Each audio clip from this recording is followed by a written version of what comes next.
Welcome. We are going to talk about what you can do if you are looking for a job and you get a rejection.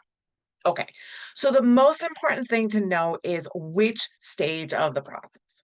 So let's say you get a rejection at the very first stage. You apply for a job, you get a rejection. You haven't had any interviews yet, it's just an application.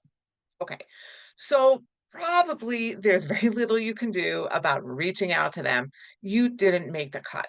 So if you're understanding why you didn't make the cut, here are a number of reasons for that. Number one, timing plays so much into this. Okay, the sooner you apply to a job after it's been posted, the much greater probability you have of getting your resume seen and getting called in for an interview. So pay attention to timing. Okay. You may be the best candidate, but the job's already been out there for a couple weeks and they're already going through that interview process and they never even got to see you. Okay. Um, Number two, did you match up what they cared about in that job posting? Did you showcase numbers? Did you showcase accomplishments? Does your resume show that you can do what they're looking for? Have you targeted your resume to the position that they're applying for? If there is an opportunity, generally a couple months down the road, if you see the job has been reposted, that you can apply again. I have had clients of mine that have gotten rejections for positions they applied to before they worked with me. And then we worked together, fixed up those resumes, they got those interviews and they got those offers. So not immediate, but it's something that can be done further down the road. Okay. Let's say you get the rejection after you have had that first interview, the screening interview. Okay. If you're being rejected after that screening interview, you weren't prepared well enough for that interview, right? So go back, review what those questions were, think it over, and be honest with yourself. And use this as a learning point so that you can do much better for those screening interviews. Unfortunately, many people dismiss the value and the importance of those screening interviews and really could benefit from a lot more preparation for them. Okay. Suppose you're a little bit further along in the process and receive a rejection. Here's something you can do, may or may not work out for you, but you can thank them for reaching out to you, thank them for responding to you. Always remember to be polite and ask them for some feedback. Okay.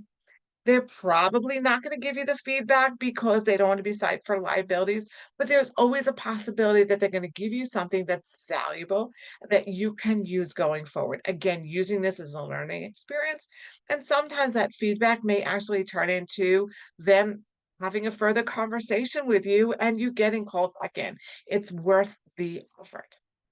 Now, if you get turned down and rejected after you've been on multiple interviews, especially if you've made it to the last interview, here is the email that I definitely want you to write. It turns things around much more often than you would ever anticipate. Dear, and write who you're writing to. Thank you so much for the opportunity to interview with you.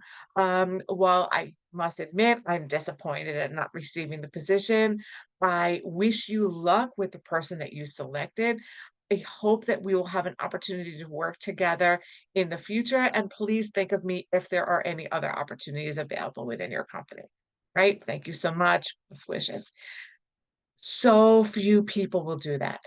So few people will extend that level of graciousness after they've been turned down, and it shows a true depth of your character.